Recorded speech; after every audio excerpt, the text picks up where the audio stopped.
A Ascensão de Bahá'u'lláh, capítulo 13. Quase meio século havia transcorrido desde o início da fé. Nascida na adversidade, na infância sendo privada de seu arauto e guia, e lançada no pó por um déspota hostil, essa fé fora afinal levantada por seu segundo e maior luminar. Este, a despeito dos sucessivos banimentos, conseguira em menos de meio século reabilitar o prestígio da fé, proclamando sua mensagem, estabelecendo-lhe as leis e estatutos, formulando-lhe os princípios e ordenando-lhe as instituições. Mal começara a fé, porém, a gozar do brilho de uma prosperidade nunca antes experimentada, quando de repente se viu apartada de seu autor pela mão do destino, ficando seus adeptos imersos em tristeza e consternação, enquanto que seus repudiantes sentiram reviver-lhes as esperanças em declínio.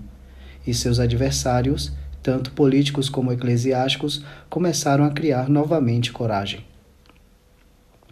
Já 9 meses antes de sua ascensão, Bahá'u'lláh, conforme atestou Abdu'l-Bahá, havia expressado o desejo de partir deste mundo. Daquele tempo em diante, tornou-se cada vez mais evidente, pelo tom de suas observações aos que chegavam à sua presença, que o término de sua vida terrena se aproximava, muito embora evitasse dizê-lo abertamente a qualquer um. Na noite que precedeu os 11 de Shaval de 1309, depois da Hégira, 8 de maio de 1892, contraiu uma ligeira febre que, embora subisse no dia seguinte, logo depois abaixou. Continuava a conceder entrevista a alguns de seus amigos e a peregrinos, mas logo se tornou evidente que ele não estava bem. A febre voltou mais aguda que antes. Seu estado geral agravou-se rapidamente, seguindo-se complicações que por fim culminaram com sua ascensão ao raiar da aurora do dia 2 de Dhul-Hajj de 1309, da era maometana, 29 de maio de 1892. 8 horas depois do pôr do sol, estando ele em seu 75º ano. Seu espírito, enfim, libertado das lidas de uma vida cheia de tribulações, alçara voo para seus outros domínios nunca percorridos pelas vistas dos mortais, e para onde a jovem luminosa, vestida de branco, mandara que se apressasse, como foi descrito por ele mesmo no Lawi Ru'ya, Epístola da Visão, revelado 19 anos antes, no aniversário natalício de seu precursor. 6 dias antes de falecer, chamou à sua presença, quando jazia na cama, apoiado num dos filhos, toda a companhia de crentes, inclusive vários peregrinos que se haviam reunido na mansão, reunião que veio a ser sua última audiência com ele. Estou muito satisfeito com todos vós, disse ele, dirigindo suavemente e afetuosamente à multidão em pranto que se comprimia à sua volta. Prestastes muito serviço e fostes muito assíduos em vossos trabalhos. Viestes até cá todas as manhãs e todas as tardes. Que Deus vos ajude a permanecer unidos. Que Ele vos ajude a enaltecer a causa do Senhor da criação.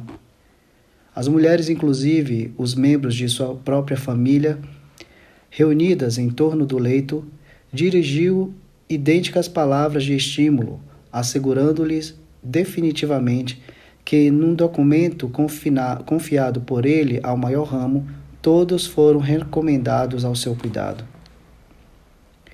A notícia de sua ascensão foi imediatamente comunicada ao sultão Abdul-Hamid num telegrama que principiava pelas palavras "O sol de Bahá se pôs", e no qual o monarca foi informado da intenção de se enterrarem os sagrados restos mortais dentro do recinto da mansão, ao que ele anuiu prontamente. Bahá'u'lláh, destarte, ficou em repouso no quarto mais setentrional da casa, que serviu de morada a seu genro, a casa mais ao norte dentre as 3 situadas a oeste da mansão e adjacentes a ela. Seu enterro realizou-se logo após o pôr do sol, no mesmo dia de sua ascensão.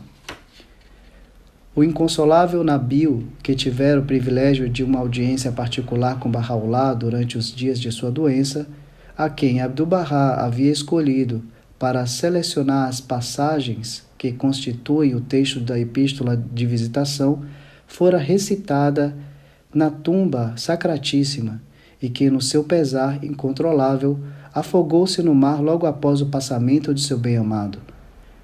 Assim descreve a agonia daqueles dias. Parecia que a comoção espiritual estabelecida neste mundo de pó fizera com que todos os mundos de Deus tremessem. Tanto minha língua interior como a exterior são impotentes para descrever a condição em que estávamos. Em meio à confusão reinante, uma multidão composta de habitantes de Aca e das aldeias circunvizinhas, que haviam apinhado os campos em redor à mansão, podia ser vista chorando, batendo nas cabeças e lamentando-se em altos gritos.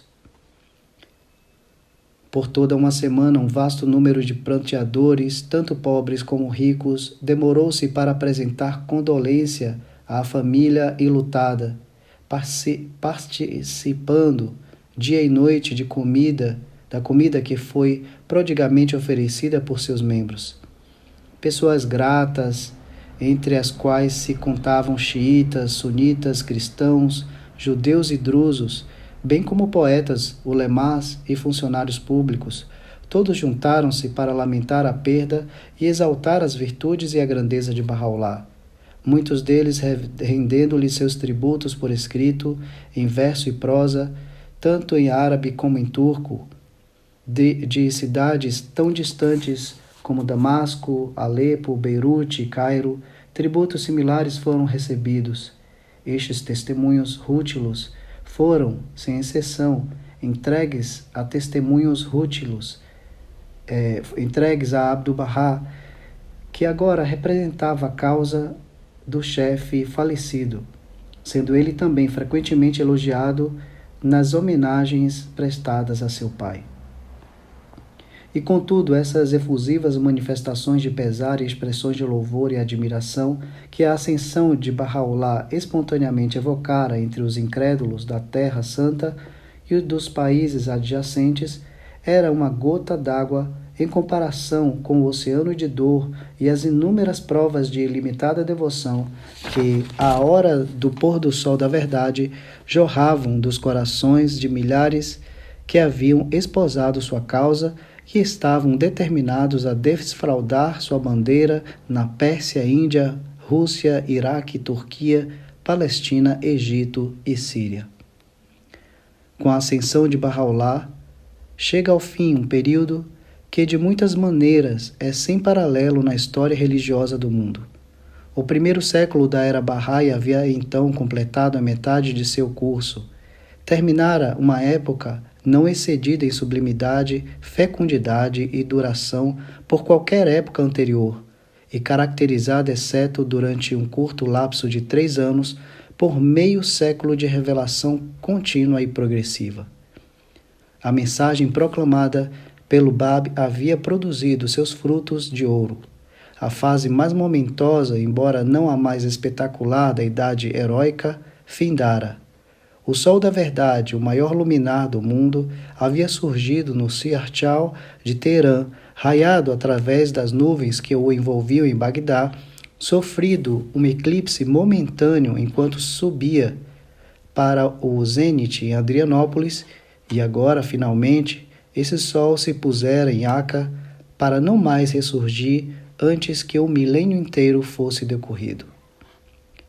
A fé recém-nascida de Deus, alvo de convergência de todas as revelações anteriores, fora proclamada plenamente e sem reservas.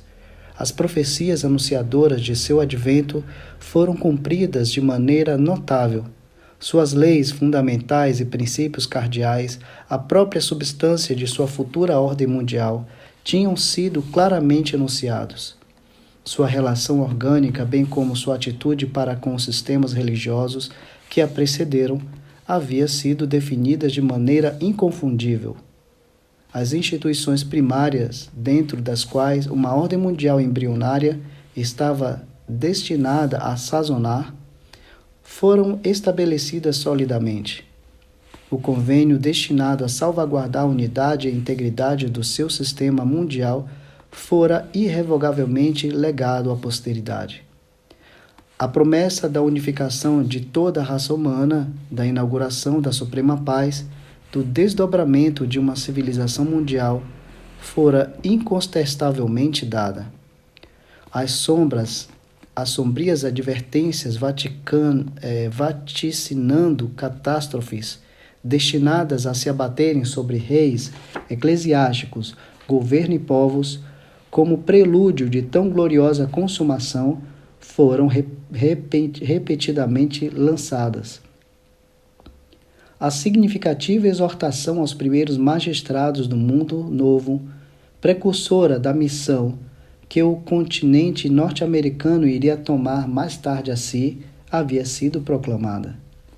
Estabelecera-se o contato inicial com uma nação de cuja casa real um descendente iria esposar sua causa antes do término do primeiro século Bahá'í.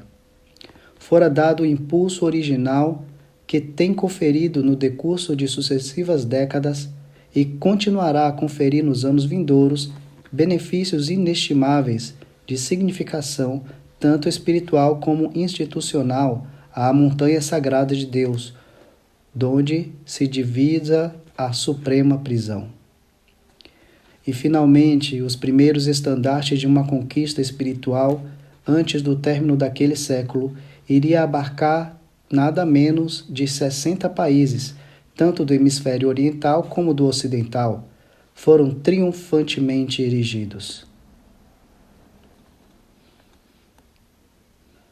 A fé de Bahá'u'lláh, na vastidão e na diversidade de sua escritura sagrada, no número de seus mártires, na intrepidez de seus campeões, no exemplo dado por seus aderentes, na condigna punição sofrida por seus adversários, na penetração de sua influência, no incomparável heroísmo de seu arauto, na grandeza deslumbrante de seu autor e na misteriosa operação de seu espírito irresistível.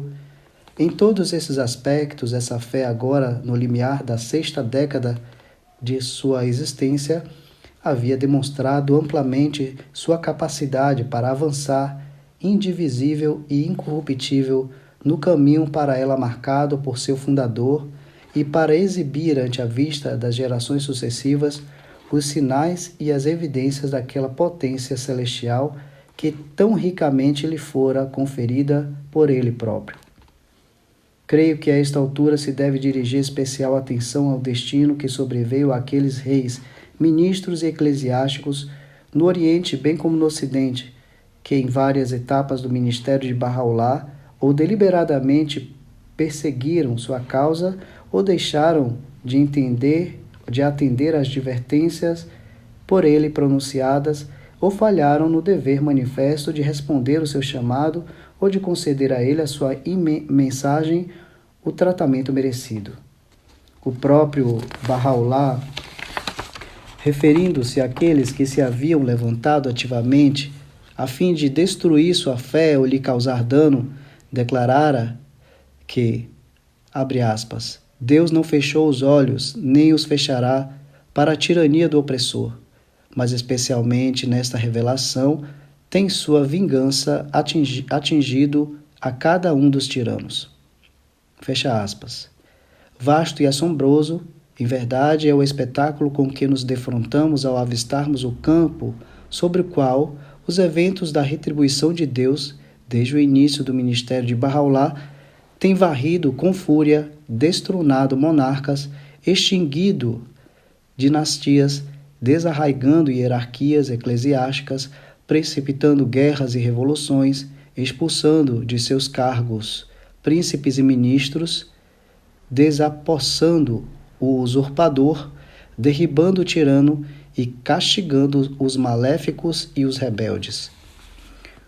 O sultão Abdul-Aziz, quem, com Nasir-ed-Din Shah, foi autor de calamidades amontoadas sobre Bahá'u'lláh e ele mesmo responsável por 3 decretos de desterro contra o profeta, que fora estigmatizado no Kitab Aqdas como ocupante do trono da tirania e cuja queda havia sido predita na Lawi Fuad, foi deposto em consequência de uma revolução no palácio, foi condenado por um fatwa, uma sentença, do mufti em sua própria capital, sendo assassinado 4 dias depois, no ano de 1876, e sucedido por um sobrinho que foi declarado imbecil. A guerra de 1877 a 78 liberou do jugo turco 11 milhões de pessoas. Adrianópolis foi ocupada pelas forças russas. O próprio império dissolveu-se como resultado da guerra de 1914 a 18. Aboliu-se o sultanato e se proclamou uma república, vindo assim a terminar um domínio que havia durado por mais de 6 séculos. O vaidoso e despótico Nasreddin Shah, denunciado por Bahá'u'lláh como príncipe dos opressores, de quem ele havia escrito que breve seria feito dele uma lição concreta para o mundo, cujo reinado se maculou com a execução do Báb e o encarceramento de Bahá'u'lláh, que havia persistentemente instigado seus desterros posteriores a Constantinopla, Adrianópolis e a Aca, que, em conluio com uma ordem sacerdotal depravada, jurara estrangular a fé em seu berço, foi dramaticamente assassinado no santuário do Shah Abdul Azim, justamente na véspera de seu jubileu, o qual, por assinalar a inauguração de uma nova era, iria ser celebrado com a mais preparada magnificência, devendo passar à história como o dia mais grandioso nos anais da nação persa. Desde então declinava persistentemente o destino de sua casa e, afinal, por causa da escandalosa conduta do dissoluto e irresponsável Ahmad Shah, sucedeu eclipse e o desaparecimento da dinastia Qajar. Napoleão III, o monarca de maior destaque no Ocidente em sua época, excessivamente ambicioso, extremamente orgulhoso, astucioso e superficial, quem, segundo dizem, arremessou com desdém a epístola que lhe fora enviada por Bahá'u'lláh e foi por ele posto à prova, sendo verificada sua falha e predita explicitamente em uma epístola posterior sua queda, sofreu na Batalha de Sedan, no ano de 1870, uma derrota ignominiosa, o que assinalou a maior capitulação militar registrada da história moderna. Perdeu seu reino e passou em exílio os anos restantes de sua vida. Suas esperanças foram totalmente arruinadas. Seu filho único, o príncipe imperial, morreu na Guerra Zulu, ruiu seu tão alardeado império. Seguiu-se uma guerra civil mais feroz do que a própria guerra franco-prussiana, e Guilherme I, o rei prussiano, foi aclamado no Palácio de Versalhes como o imperador de uma Alemanha unificada. Guilherme I, recém-aclamado conquistador de Napoleão III, intoxicado de orgulho, a quem o Kitab Aqdas admoestou e mandou ponderar sobre o destino que sobreviera aquele cujo poder transcendia seu próprio, e advertiu que os lamentos de Berlim se fariam ouvir e as margens do Reno seriam encobertas de sangue, suportou 2 atentados contra sua vida, sendo sucedido por um filho que morreu de certa enfermidade mortal 3 meses após sua ascensão ao trono, tendo este passado a Guilherme II, homem arrogante, obstinado e de curta visão. O orgulho do novo monarca precipitou-lhe a queda. Revolução, célere e subitamente, irrompeu em sua capital. O comunismo ergueu a cabeça em numerosas cidades. Os príncipes dos estados alemães abdicaram e ele mesmo, fugindo ignominiosamente para a Holanda, foi forçado a renunciar seu direito ao trono. A Constituição de Weimar, selou a sorte do império cujo nascimento fora tão altamente aclamado por seu avô, e os termos de um tratado opressivamente severo provocaram os lamentos que meio século antes havia sido objeto de tão ominosa profecia. O arbitrário e inexorável Francisco José, imperador da Áustria e o rei da Hungria, que fora repreendido no Quitabiactas por haver descuidado de seu evidente dever de perguntar por Bahá'u'lláh durante sua peregrinação à Terra Santa, foi engolfado pelas adversidades e tragédias, a tal ponto que seu reinado veio a ser considerado um reinado jamais excedido em número de calamidades causadas à nação. Seu irmão Maximiliano foi morto no México, o príncipe Rodolfo, herdeiro da coroa, pereceu em circunstâncias ignominiosas, a imperatriz foi assassinada, o arquiduque Francisco Ferdinando e sua esposa foram assassinados em Sarajevo. O próprio império mal construído desintegrou-se, foi subdividido e se estabeleceu uma república muito encolhida sobre as ruínas do Santo Império Romano. República essa que, após uma breve e precária existência, se apagou do mapa político da Europa. Nikolaevich Alexander II, o todo-poderoso czar da Rússia, a quem Bahá'u'lláh 3 vezes admoestara em uma epístola dirigida em seu nome, no qual lhe ordenou que convocasse as nações a Deus e lhe aconselhou que se guardasse de deixar sua soberania impedi-lo de reconhecer o Supremo Soberano, sofreu vários atentados contra sua vida e morreu afinal nas mãos de um assassino. Uma austera política de repressão iniciada por ele mesmo e seguida por seu sucessor, Alexandre III, preparou o caminho para uma revolução que no reinado de Nicolau II varreu em uma onda de sangue o império dos czares, trazendo como sequela guerra, moléstia e fome, e estabelecendo um proletariado militante que massacrou a nobreza, perseguiu o clero, expulsou os intelectuais, despojou de seus bens a religião do Estado, executou o czar com sua esposa e sua família e extinguiu a dinastia dos Romanov. O Papa Pio IX, inquestionável chefe da mais poderosa igreja da cristandade, a quem Bahá'u'lláh, em uma epístola a ele dirigia, mandara que deixasse seus palácios para aqueles que os desejasse, que vendesse todos os elaborados ornamentos em seu poder, os despendesse no caminho de Deus e se apressasse em direção ao reino, foi obrigado a render-se em penosas circunstâncias às forças assediadoras do rei Vítor Manuel e a submeter-se a ser privado dos estados pontificiais e da própria Roma. A perda da cidade eterna, sobre a qual a bandeira papal havia flutuado por 1000 anos, e a humilhação das ordens religiosas sob a sua jurisdição, acrescentaram às suas enfermidades físicas angústia mental e amarguraram os últimos anos de sua vida. O reconhecimento formal do reino da Itália, que se exigiu subsequentemente de um de seus sucessores no Vaticano, confirmou a virtual extinção da soberania temporal do Papa. A rápida dissolução desses impérios, entretanto, do otomano, do napoleônico, do alemão, do austríaco e do russo, a destituição da dinastia Qajar e a virtual extinção da soberania temporal do pontífice romano não esgotam o relato das catástrofes que sobrevieram às monarquias do mundo por não haverem sido atendidas às advertências de Bahá'u'lláh contidas nas passagens iniciais de sua epístola Suril Muluk.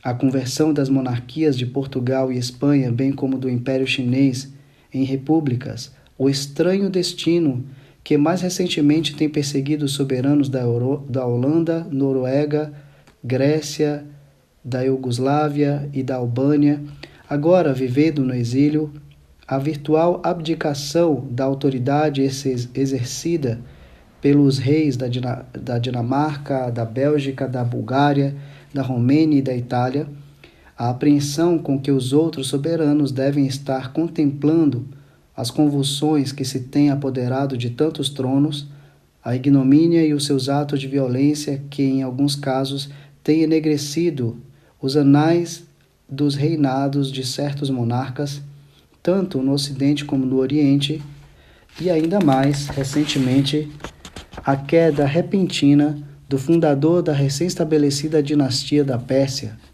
Na Pérsia, são estes ainda outros exemplos da aplicação do castigo divino prognosticado por Bahá'u'lláh nessa sura imortal, e revelam a realidade divina da acusação por ele pronunciada contra os governantes da terra em seu mais sagrado livro. Não menos impressionante tem sido a extinção da influência predominante exercida pelos dirigentes eclesiásticos muçulmanos, sunitas, bem como xiitas, nos dois países em que haviam sido erigidas as mais poderosas instituições do Islã, e que têm estado diretamente relacionadas com as tribulações amontoadas sobre o Báb e Bahá'u'lláh. O califa, por ele próprio denominado o vigário do profeta do Islã, conhecido também como o comandante dos fiéis, protetor das cidades santas de Meca e Medina, cuja jurisdição espiritual se estendia sobre mais de 200 milhões de maometanos, com a abolição do sultanato da Turquia, foi despido de sua autoridade temporal, até então considerada inseparável de sua alta função. O próprio califa, após haver ocupado, por um breve período, uma posição anômala e precária, fugiu para a Europa. O califado, a mais augusta e poderosa instituição do Islã, foi sumariamente abolido sem se haver consultado qualquer comunidade no mundo sunita. Assim se demoliu a unidade do mais poderoso ramo da fé islâmica. Proclamou-se uma separação formal, completa e permanente entre o Estado turco e a fé sunita. Foi anulada a lei canônica Sharia. As instituições eclesiásticas foram privadas da subvenção. Promulgou-se um código civil. Foram supressas as ordens religiosas e dissolvida a hierarquia sunita. A língua árabe, língua do profeta do Islã, caiu em desuso. A sua escrita foi substituída pelo alfabeto latino. O próprio Alcorão foi traduzido para o turco. Constantinopla, a cúpula do Islã, desceu a nível de uma cidade provincial e sua incomparável joia, a mesquita de Santa Sofia, foi convertida em museu. Uma série de degradações que relembra a sorte que, no primeiro século da era cristã, sobreveio ao povo judeu, à cidade de Jerusalém, ao templo de Salomão, ao Santo dos Santos e a uma hierarquia eclesiástica cujos membros eram os declarados perseguidores da religião de Jesus Cristo. Uma convulsão similar abalou os fundamentos da inteira ordem sacerdotal na Pérsia, embora não tenha sido proclamado ainda seu divórcio formal do Estado persa. Desmoronou-se virtualmente o Estado eclesiástico que estivera firmemente arraigado na vida da nação e que havia estendido suas ramificações a todas as esferas da vida nesse país. Uma ordem sacerdotal que era o muro de rochedo do Islã xiita nesta terra. Se viu paralisada e desacreditada. Seus mustahid, os ministros favoritos do imã oculto, foram reduzidos a um número insignificante. Todos os seus oficiais, com exceção de uma mancheia, foram obrigados a trocar o turbante, o toucado tradicional, bem como as vestimentas tradicionais, pelas roupas europeias que eles mesmos anatematizaram. Desvaneceram-se a pompa e a ostentação que distinguiram suas cerimônias. Suas fatvás, sentenças, foram anuladas, suas doações foram entregues a uma administração civil.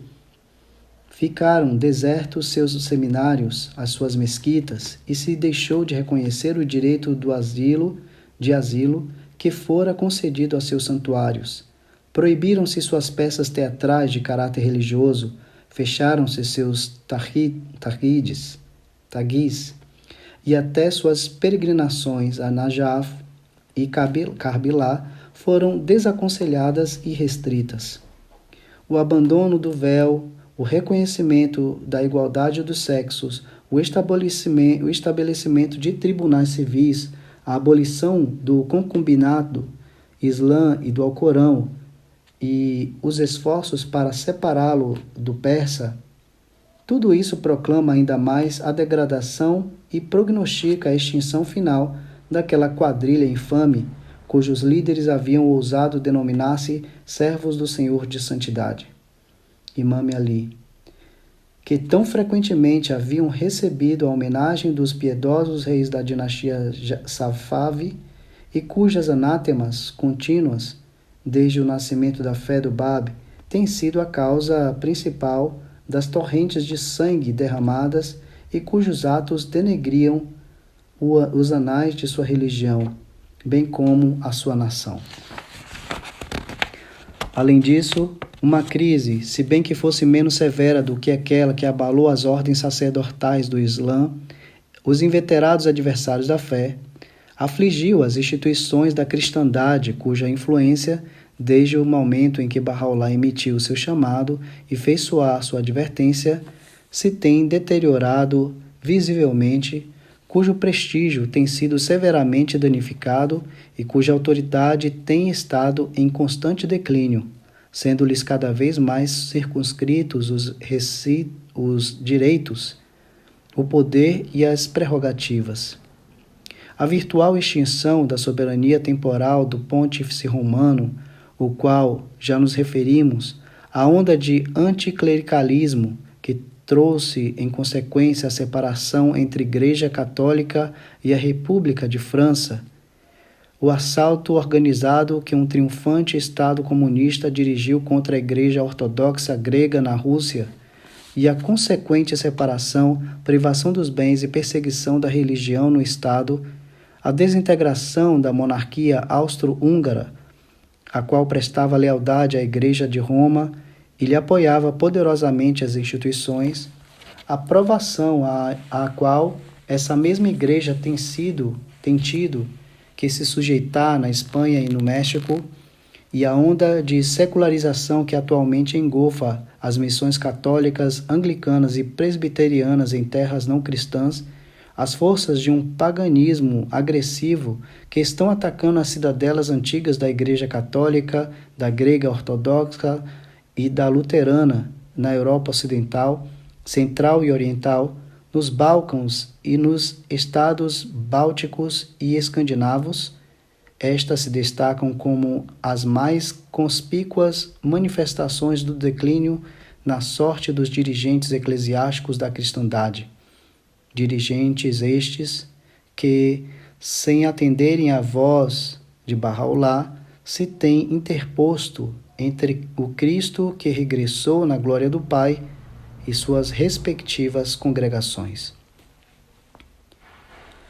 Nem podíamos deixar de notar a progressiva deterioração da autoridade exercida pelos dirigentes eclesiásticos da fé judaica e da fé zoroastriana, desde o instante em que se levantou a voz de Bahá'u'lláh, anunciando em termos inequívocos que veio a lei suprema, que a antiga beleza governa o trono de Davi e que qualquer coisa anunciada nos livros se revelou e tornou clara. Livros estes das Escrituras Sagradas Zoroastrianas. As evidências de crescente revolta contra a autoridade clerical, o desrespeito e a indiferença para com observâncias, rituais e cerimônias desde há muito consagradas, a frequente invasão das esferas de jurisdição clerical por parte das forças de um nacionalismo agressivo e muitas vezes hostil, e a apatia geral com que é encarada essa visão, especialmente no caso dos professores aderentes da fé zoroastriana. Tudo isso subministra, além de menor sombra de dúvida, ainda mais justificarão para as advertências e predições de Bahá'u'lláh em seus históricos pronunciamentos aos dirigentes eclesiásticos do mundo. Tais são, em resumo, as assombrosas evidências da justiça retributiva de Deus, a qual tem afligido aos reis bem como os eclesiásticos, tanto no Oriente como no Ocidente, como uma consequência direta, quer seja de ativa oposição à fé de Bahá'u'lláh ou à lamentável falha em responder a seu chamado, em investigar sua mensagem, em impedir os sofrimentos que ele suportou ou em atentar os maravilhosos sinais e prodígios que, durante 100 anos, têm acompanhado o nascimento e o desenvolvimento de sua revelação. De duas classes entre os homens, é seu pronunciamento conciso e profético, se tem arrancado o poder, os reis e os eclesiásticos. Se não atenderdes, assim advertiu ele aos reis da terra, aos conselhos que nós temos revelados nessa epístola, o castigo de Deus vos atingirá de todas as direções. Naquele dia havereis de reconhecer vossa própria impotência. E ainda, embora cientes da maior parte de nossas aflições, deixastes de deter, no entanto, a mão do agressor. E mais esta acusação: nós seremos pacientes, assim como temos sido pacientes naquilo que nos tem sobrevindo de vossas mãos, ó Assembleia de Reis. Condenando especificamente os dirigentes do mundo, escreveu ele: a fonte e origem de toda a tirania tem sido os sacerdotes. Deus, verdadeiramente, deles se torna alheio, e nós também deles nos alienamos. Ao observarmos com cuidado, afirma ele abertamente, descobrimos que nossos inimigos são pela maior parte os sacerdotes. Ó Assembleia de Sacerdotes, assim ele se dirige. Doravante não havereis de vos ver dotados de poder algum, já que nós o temos tirado de vós. Tivesseis vós acreditado em Deus quando se revelou, explica Bahá'u'lláh. Dele o povo não se teria afastado, nem a nós haveria sobrevindo as coisas que hoje testemunhais. E ainda afirma, referindo-se mais especificamente aos eclesiásticos muçulmanos. Contra nós se levantaram com uma crueldade que solapou a força do Islã. Os sacerdotes da Pérsia, declara ele, cometeram o que nenhum povo entre os povos do mundo jamais cometeu. E ainda, os sacerdotes da Pérsia perpetraram o que os judeus não perpetraram durante a revelação daquele que é o Espírito, Jesus. E, finalmente, estas portentosas profecias. Por vossa causa foi o povo degradado e se arraiou a bandeira do Islã e seu poderoso trono foi subvertido. Dentro em breve haverá de perecer tudo o que possuis, e vossa glória se transformará na mais abjeta degradação, e havereis de ver o castigo por aquilo que fizestes.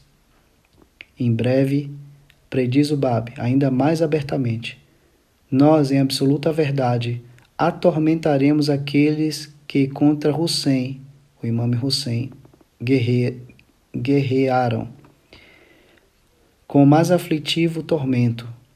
Dentro de pouco tempo, fará Deus sobre eles cair vingança, no tempo de nosso regresso, e em verdade absoluta, Ele lhes tem preparado no mundo vindouro um severo tormento. Em uma resenha desta natureza, tampouco devemos deixar de fazer referência àqueles príncipes, ministros e eclesiásticos que individualmente foram responsáveis pelas penosas provações às quais Bahá'u'lláh e seus seguidores foram sujeitados.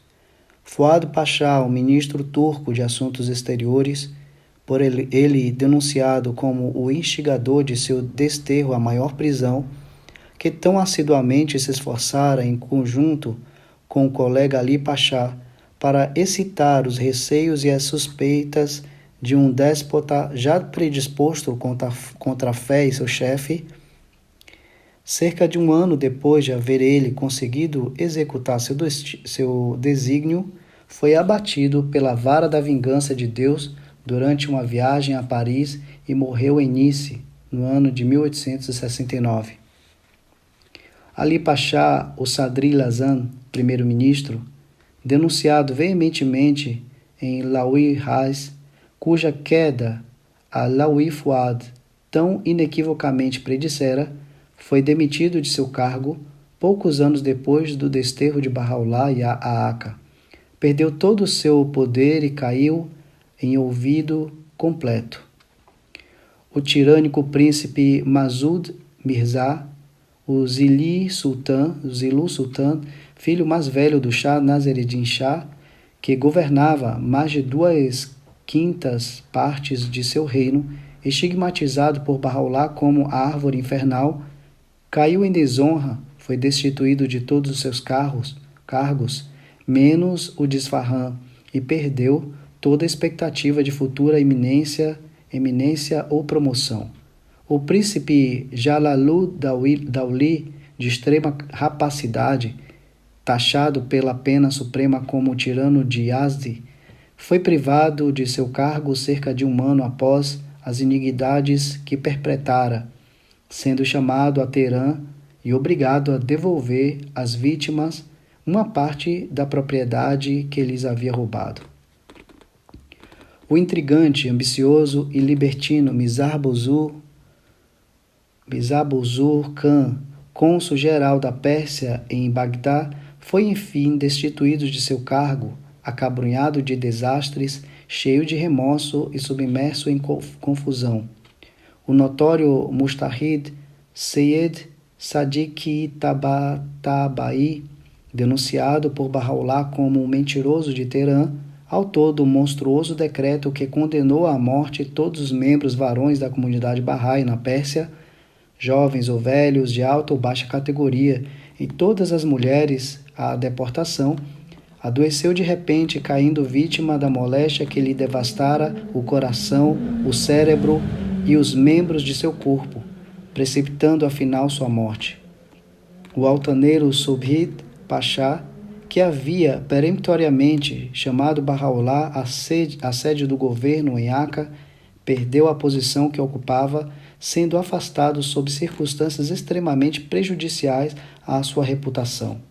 Tampouco se livraram de um destino similar aos outros governantes da cidade que haviam tratado com injustiça o exaltado prisioneiro e os companheiros de exílio, sob sua custódia.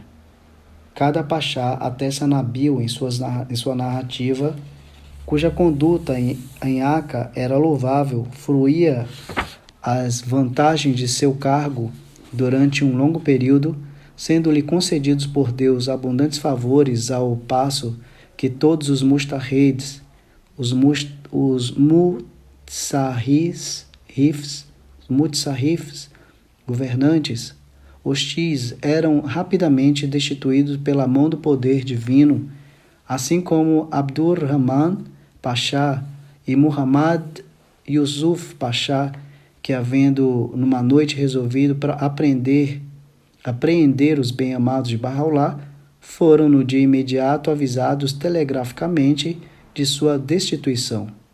Tal foi sua sorte que nunca mais lhes fora concedido um cargo. Sheikh Muhammad Baqir, apelidado o Lobo, condenado em veementes termos da Laoui Burhan, a ele dirigida por Bahá'u'lláh, sendo comparado nessa epístola ao último traço da luz solar que toca ao cume da montanha, testemunhou o gradativo declínio de seu prestígio e morreu em um estado miserável de agudo remorso. Seu cúmplice, Mir Muhammad Hussein, apelidado a Serpente, descrito por Bahá'u'lláh como alguém infinitamente mais malvado do que o opressor de Karbala, foi expulso de Isfahan, mais ou menos na mesma época, depois de que vagava de aldeia em aldeia, contrariou uma moléstia que exalava tão nauseabundo odor que até a esposa e a filha não suportavam dele se aproximar, e morreu tão desprestigiado ante as autoridades locais que ninguém se atreveu a assistir seu funeral, sendo o cadáver ignominiosamente enterrado por alguns carregadores. Deve-se mencionar, além disso, a fome devastadora que assolou a Pérsia cerca de 1 ano depois do ilustre Badi haver sido torturado até a morte, causando à população tão extrema angústia que centenas de mães, como vampiros, devoraram suas próprias crianças. Nem se pode pôr termo a este assunto sem se fazer especial referência ao arquiviolador do convênio do Bab, Mirza Yahya, que em condições miseráveis viveu o suficiente em Chipre, chamada pelos turcos de a Ilha de Satanás, para ver se reduzirem ao nada todas as esperanças que ele tão maliciosamente concebera, sendo pensionista primeiro do governo turco e mais tarde do britânico, se viu sujeito a ainda mais humilhações por haver sido recusado seu pedido de cidadania britânica. 11 das 18 testemunhas por ele nomeadas o abandonaram e, arrependidos, se volveram a Bahá'u'lláh. Ele próprio envolveu-se em um escândalo que manchou sua reputação e a de seu filho mais velho, privou esse filho e seus descendentes da sucessão da qual o investira anteriormente, nomeando em seu lugar o pérfido Mirza Hadi Daulat Abadi, um Azali, seguidor notório, que na ocasião do martírio de Mirza Ashraf, já mencionado, se apavorou a tal ponto que durante 4 dias consecutivos proclamou do púlpito em linguagem sumamente vituperativa seu repúdio absoluto à fé Babi, bem como a Mirza Yahya, o benfeitor que nele havia posto tão implícita confiança. Foi aquele mesmo filho mais velho quem, através da operação de um estranho destino, alguns anos depois, acompanhado por um sobrinho e uma sobrinha, procurou a presença de Abdu'l-Bahá, designado sucessor de Bahá'u'lláh, o centro de seu convênio, expressou arrependimento, rogando perdão, foi por ele benevolamente aceito e até a hora de sua morte continuou a ser um leal seguidor da fé que seu pai havia tão neciamente, tão vergonhosa e lastimavelmente se esforçado por extinguir. እርሱ የክብሩ ግዛት የወረደው በስልጣንና በኃይል አንደበት የተነገረው ላለፉትም ነቢያት የተገለጸው ነው። ለአምላክ ቃል ኪዳን በታማኝነት ይጸኑ ዘንድ በሕይወታቸው የእርሱን አደራ ያሟሉ ዘንድ በመንፈስም ግዛት የመለኮታዊ ባህሪን እንቁ ያገኙ ዘንድ ለጻድቃን የጸጋ ምልክት እንዲሆን እኛ ውስጣዊ ፍሬ ነገሩን ወስደን በምጥንነት ልብስ አለበስ ነው።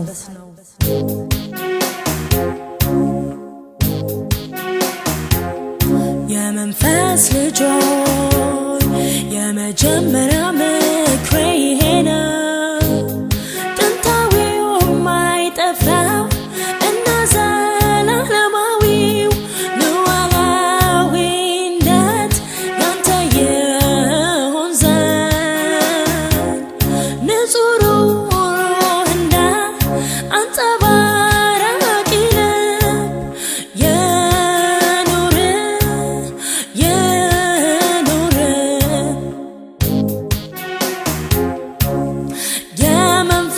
ልጆይ በኔ ዘንድ ከሁሉ ይበልጥ ተወዳጅ ፍትናት እኔን ምትሻ ከሆነ ፊትን አታዙርባት ሚስጥሬን ማካፍል ዘንድ ቸል አትበላት ሚስጥሬን ማካፍል ዘንድ ቸል አትበላት በእሷም እርዳታ በሌሎች ሰዎች አይኖች ሳይሆን በአይኖች ታያለ በአይኖች ታያለ ኦ በአይኖች ታያለ በጎረቤትም እውቀት ሳይሆን በራስ እውቀት ታውቃለህና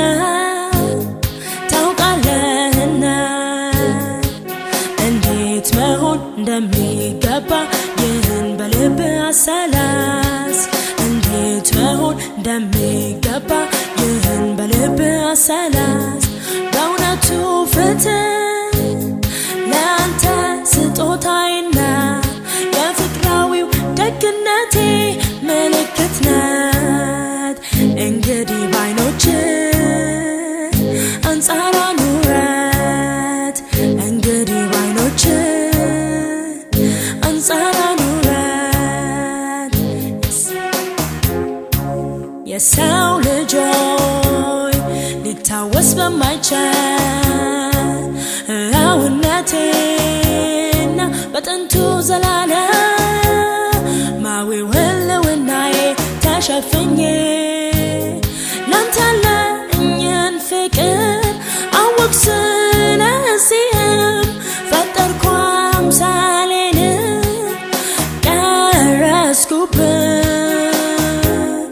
ውበቴንም ገለጽኩልህ ውበቴንም ገለጽኩልህ ውበቴንም ገለጽኩልህ ውበቴንም ገለጽኩልህ የሰው ልጆች ያንተን መፈጠር ወደድ ስለዚህም ፈጠርኩ ስለዚህም ስምህን እንዳነሳና ነፍስህን በሕይወት እስትንፋስ ሞላ ዘንድ አንተም አፍቅረኝ አንተም አፍቅረኝ አንተም አፍቅረኝ አንተም አፍቅረኝ የሕያው ልጆይ አፍቅረኝ አፈቅር ዘንድ